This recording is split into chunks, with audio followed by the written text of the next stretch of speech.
Alright, so this is the glow plug test. I'm using an ohm meter, and nobody ever talks about the ohm meter, but I've got this Klein tool, MM300.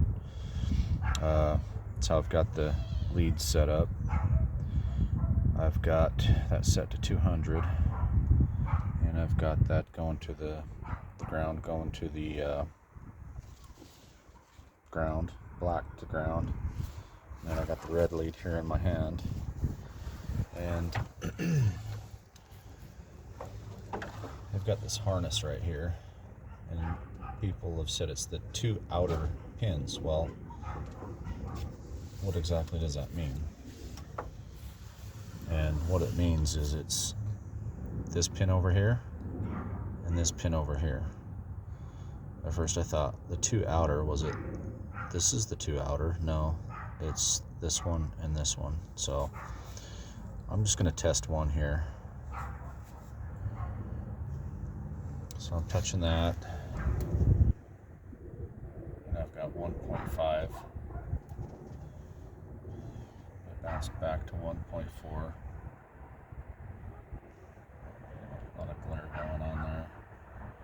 I'm going to test the front one.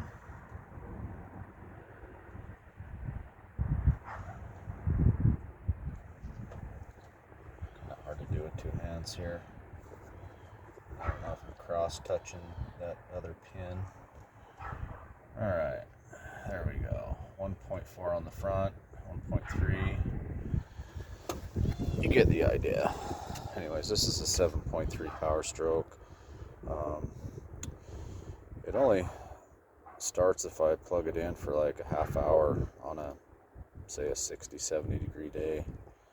And apparently, if you have a problem starting it below 60-70 degrees, somewhere in there, it's either your glow plugs or your relay.